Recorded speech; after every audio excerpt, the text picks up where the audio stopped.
Hi, I'm Bill, I'm Laurie. and if you're new to our channel, welcome. Tonight we're doing something a little bit different. We're going to try to make a Chicago thin crust pizza. I lived in Chicago in my younger years, and this was the style of pizza that you would get in the neighborhoods. And earlier today, Laurie made this dough. We have that recipe in a separate video, so be sure and check that out. And Laurie, why don't you take it away? I divided the dough in half and I put it on a board, and I'm going to stretch it out to about 8 inches. And this pizza should be about a 12-inch pizza. And when Laurie got this thing out, I thought I was in trouble. But this recipe calls for rolling it out thin. Yeah. Well, this is Chicago thin crust. So does that look about 8 inches, or should I make it bigger? A little bigger. A little bit bigger. Okay. And it is a thin crust, so you want to roll it out instead of pressing it out. And is this the first pizza that you've ever rolled out? Or? Yeah, it is. I've never used a rolling pin for it. Yeah. Whoops. And one of my favorite pizzerias when I was a young person, I lived in Blue Island, which was right outside the Beverly section of Chicago on the south side. And there was a Bob's Pizza, and they made the best thin crust. And then down the street there was Giuseppe's, I don't know, around 124th or 125th. And they put, I think they put like cornmeal. Cornmeal underneath.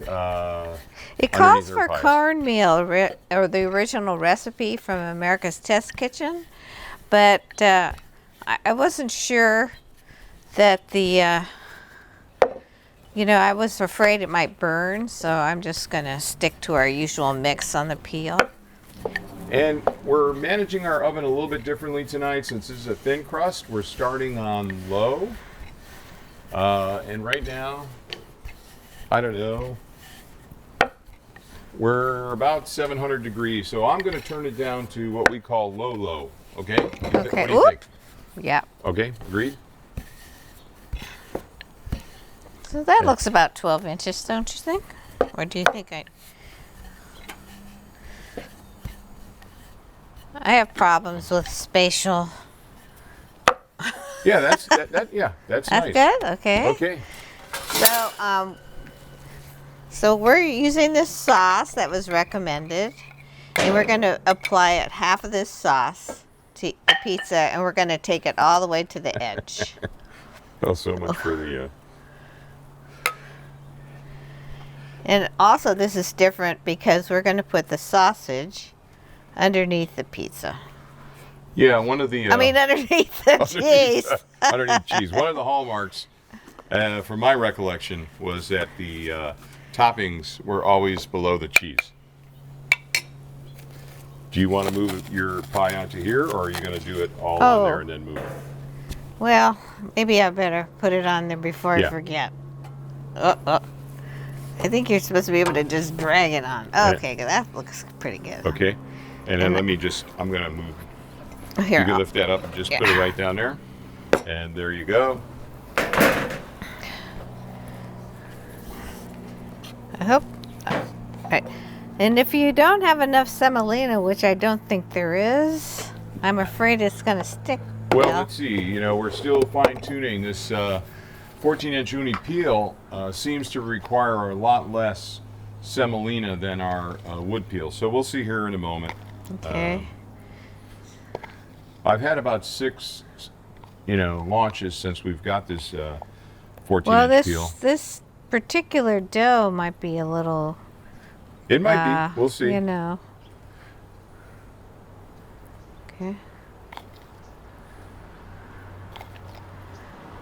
And earlier today, Laurie made the sauce, so here she is making it.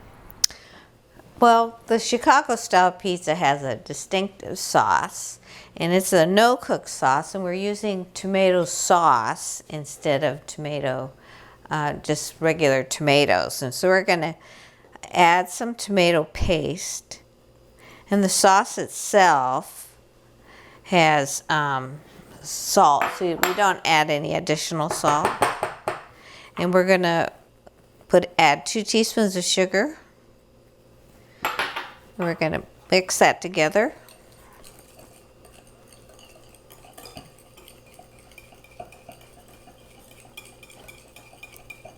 So it's a little on the sweeter side, I would imagine. And we're going to add Italian seasoning, which is a combination of Italian herbs and also fennel seeds. And this sauce can be made ahead of time and put in the refrigerator for a couple days before you use it. So we'll just set that aside until we're ready to make our pizza.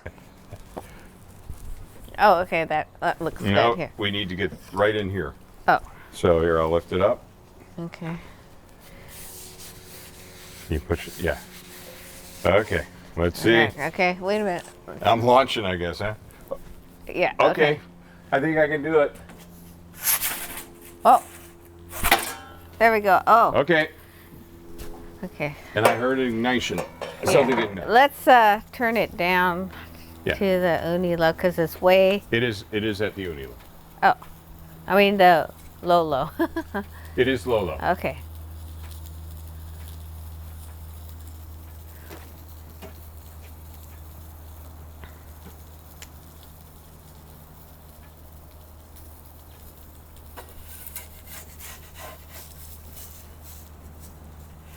It's a little bit wetter dough than, or stickier, I don't know.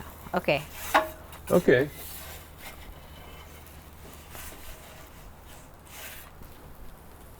And we got a tip from RBIV25, one of our subscribers, that when you launch your pizza, there's a considerable temperature drop on your stone.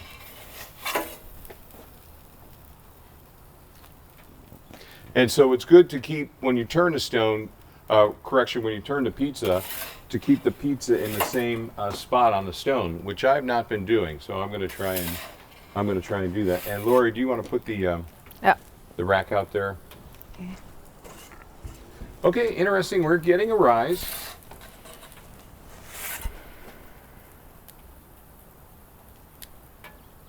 Well, this really is a pizza that was going to be cooked in an oven, and we just adopted it to cook in the Ooni. Oh, I see. It's a household oven type. Yeah. Okay.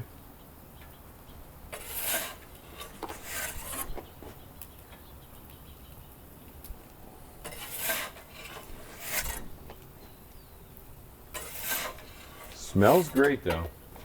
Well, you know, we don't usually make our dough this thick, so it may take thick. Oh, this is thick? Well, it looks thicker to me than when we usually make a New York or. Oh, okay. It said to make the dough about 1/4 of an inch. All right. Maybe I could have stretched it out a little more. Okay. A little bit more. We'll see. So we might need to turn it down or turn it off. You want me to turn it off? I don't really know. Well, so far so good. Okay. I mean, can you see the crust down on it? Yeah. I mean, it looks like it's cooking. Yeah. But I think we maybe need to turn it off because the top of the pizza is getting nicely cooked. Okay.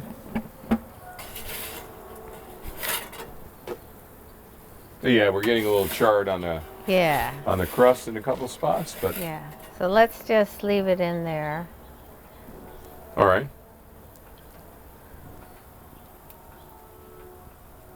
Let's see. I'll put it on my. Well, I guess it doesn't do any good to turn it at this point, although the rear left corner is still the hot spot. Yeah. Think that's good? Well, how about if we leave it in there a minute? A minute?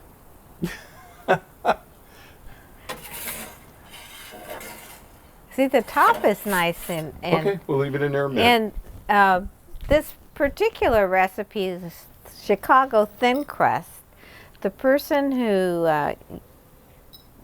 used to own this pizzeria liked their cheese to be very dark.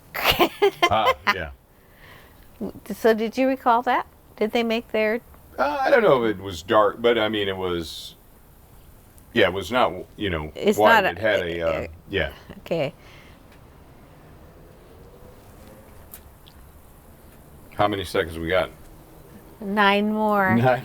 I want to take it out. I know. Okay. It smells good. I'm gonna Put it over there. I will. Okay. It's okay. 1 All right. minute. All right. And so Let's put it on here. Here we go. That's. I mean, it looks nice. There you go. RBI V25. We got the rack out tonight. Thank you, sir, for Reminding us. He kept telling us that the crust would be crisper if we put it on a rack. So you learn from your viewers too. If you'll hold the pizza around. Okay. Oh, I hold the pizza around. And then okay. I'm gonna. There we go. And let me put this over here.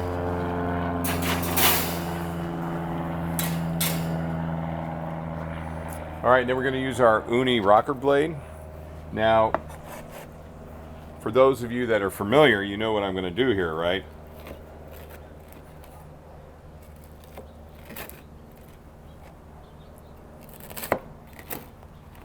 In Chicago,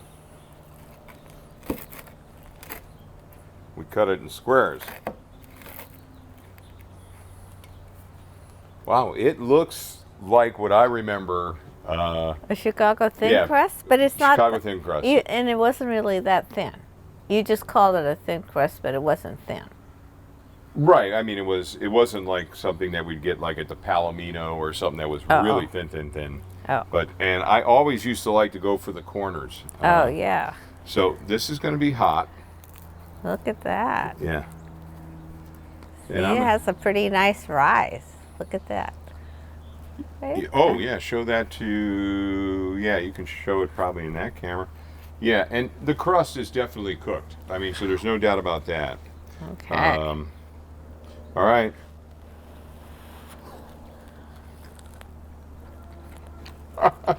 What? It's good. Is it like you remember? Well, definitely from the visual perspective, no doubt. This is the way it would be cut. Well, what about the cheese? The appearance of the cheese? The top looks like the way it would look visually because you always put the toppings below and you put the cheese on top. And the taste is really good. This sauce was really just tomato sauce, an 8-ounce can, 1 tablespoon of tomato paste, 2 teaspoons of sugar, 1/2 teaspoon Italian seasoning, and 1/2 teaspoon fennel seeds. So, yeah, great taste. Good.